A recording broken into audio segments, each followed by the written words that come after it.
आप सभी को जय मसीह की। मत्ती अध्याय 5। क्या आप जानना चाहते हैं कि परमेश्वर की नज़र में सच्चा आशीष किसे कहा जाता है? क्या आपने कभी सोचा है वो कौन लोग हैं जिन्हें यीशु ने धन्य कहा, जबकि दुनिया उन्हें कमज़ोर समझती है? अगर हाँ, तो आप इस वीडियो को मिस नहीं कर सकते, क्योंकि आज हम देखेंगे मत्ती अध्याय 5, वो दिव्य उपदेश जो पहाड़ी से निकला और सीधे हमारे दिलों तक पहुंचा। हर वचन में है जीवन बदलने वाली सच्चाई, और अगर आपने इसे समझ लिया तो आपका सोचने, जीने और परमेश्वर को देखने का तरीका बदल जाएगा। चलिए आरंभ करते हैं उस ज्ञान से जो स्वयं यीशु मसीह ने हमें दिया। मत्ती 5 अध्याय बाइबल में वह पवित्र स्थल है जहाँ से यीशु मसीह ने पहाड़ी उपदेश की शुरुआत की। यह उपदेश सिर्फ शब्द नहीं बल्कि आत्मा के लिए जीवन का मार्ग है। दुनिया जहाँ बाहरी धार्मिकता को देखती है, वहीं यीशु ने लोगों के हृदय की दशा को परमेश्वर की दृष्टि से उजागर किया। उन्होंने ऐसे लोगों को धन्य कहा जो आत्मिक रूप से दरिद्र हैं, जो रोते हैं, जो नम्र हैं, जो धार्मिकता की भूख रखते हैं, यानी वे जिनका जीवन परमेश्वर पर आधारित है। इस अध्याय में यीशु ने दिखाया कि सच्चा धन, सच्ची शक्ति और सच्ची आशीष दुनिया के नियमों से नहीं बल्कि परमेश्वर के राज्य से आती है। यह केवल नैतिकता की शिक्षा नहीं बल्कि आत्मिक क्रांति की शुरुआत है। मत्ती अध्याय 5 पहाड़ी उपदेश का प्रारंभिक भाग है, जो प्रभु यीशु का सबसे प्रसिद्ध और प्रभावशाली उपदेश है।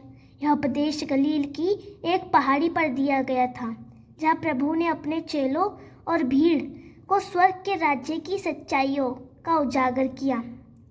इस अध्याय में यीशु ने न केवल बाहरी धार्मिकता को चुनौती दी, बल्कि आंतरिक शुद्धता, दया, क्षमा और सच्चे प्रेम की गहराई को दर्शाया। यह वचन हमें यह सिखाते हैं कि परमेश्वर की दृष्टि में सच्चा धर्म क्या है और हम स्वर्ग के राज्य में कैसे जी सकते हैं। यह अध्याय केवल नैतिकता नहीं सिखाता, बल्कि आत्मिक गहराई में ले जाकर जीवन की दिशा और परमेश्वर की इच्छा को प्रकट करता है। इस संदेश को समझना हर विश्वासी के लिए आवश्यक है। वचन 1। जब यीशु ने भीड़ को देखा तो वह एक पहाड़ी पर चढ़ गया और वहां बैठ गया।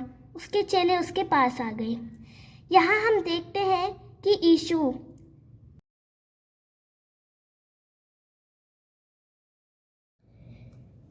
जनसमूह से अलग होकर एक ऊंची जगह पर बैठते हैं। यह यहूदी परंपरा में गुरु के बैठकर सिखाने की शैली है।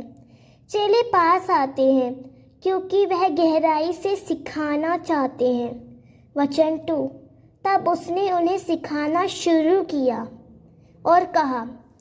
अब प्रभु एक आध्यात्मिक शिक्षा आरंभ करते हैं जो केवल बाहरी नियमों पर नहीं बल्कि हृदय की दशा पर आधारित है।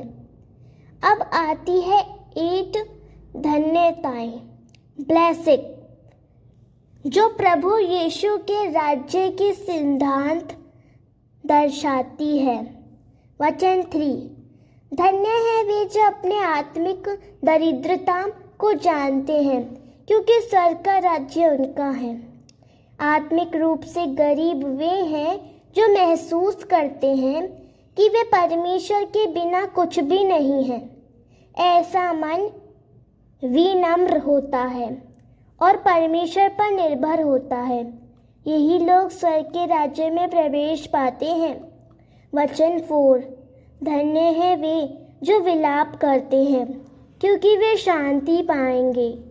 यह वे हैं जो पाप और इस संसार की बुराई को देखकर दुखी होते हैं। उनका विलाप आत्मिक होता है और परमेश्वर उन्हें सांत्वना देता है। वचन 5। धन्य है वे जो नम्र हैं, क्योंकि वे पृथ्वी के अधिकारी होंगे। नम्रता का मतलब है बल होते हुए भी संयम में रहना। ऐसे लोग झगड़ा नहीं करते, दूसरों के आगे झुकते हैं और परमेश्वर से विरासत पाते हैं। वचन 6। धन्य हैं वे जिन्हें धार्मिकता की भूख और प्यास लगी है, क्योंकि वे तृप्त किए जाएंगे।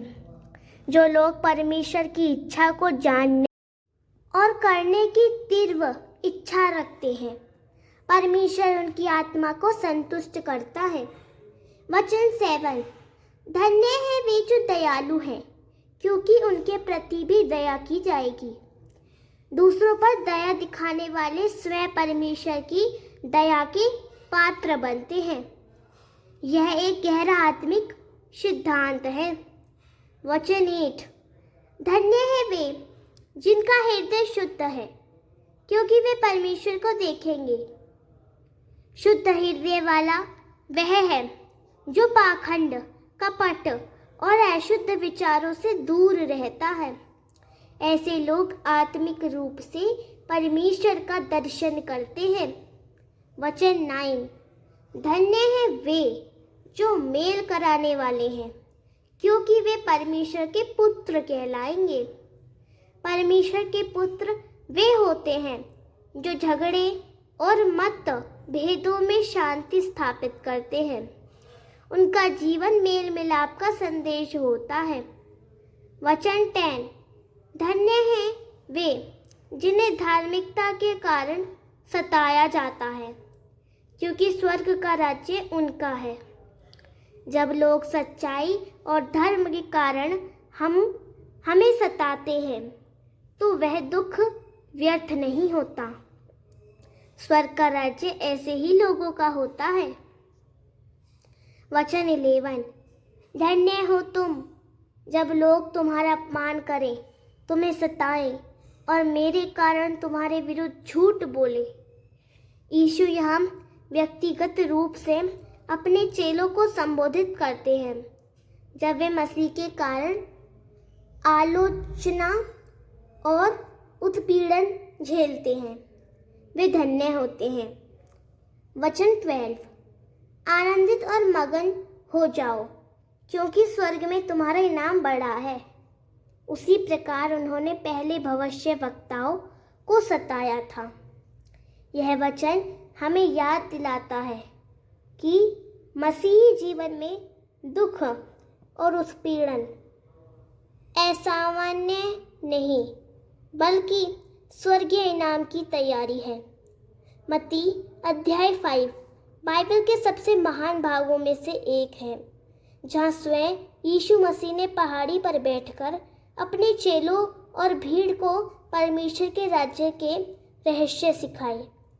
इसे पहाड़ी उपदेश कहा जाता है, जो न केवल ईसाई विश्वास की नींव है, बल्कि जीवन को पूरी तरह से बदल देने वाला दिव्य ज्ञान है। इस अध्याय की शुरुआत धन्यताओं से होती है, जो बताती है कि कौन परमेश्वर की नज़र में सच्चे और योग्य हैं। वे नहीं जो दुनिया में महान माने जाते हैं, बल्कि वे जो आत्मिक, दरिद्र, नम्र, दयालु और धार्मिकता के भूखे हैं। यीशु हमें केवल धार्मिक नियमों की नहीं, बल्कि हृदय की स्थिति की ओर ले जाते हैं। मत्ती अध्याय 5 की उन बातों को सुना जो सीधे यीशु मसीह के मुख से निकली थी। क्या आपने अपने जीवन में वो भूख और प्यास महसूस की है धार्मिकता की? क्या आप धन्य होना चाहते हैं जैसे यीशु ने बताया, परमेश्वर की दृष्टि में सच्चे और पवित्र? तो आज एक निर्णय लीजिए कि वह सुनने का नहीं, चलने का, जीने का और उसी ज्योति बनने का जो इस अंधकार में संसार को रोशन करे। वीडियो पसंद आया हो तो लाइक करें, अपने मित्रों और परिवार के साथ शेयर करें, ताकि और लोग भी इस आत्मिक सत्य को जान सकें। कमेंट में ज़रूर बताएं आपको मत्ती अध्याय 5 का कौन कौन सा वचन सबसे अधिक छू गया। और हाँ, चैनल को सब्सक्राइब करना ना भूलें, क्योंकि अगली कड़ी में हम और भी गहरे उतरेंगे परमेश्वर के वचन में।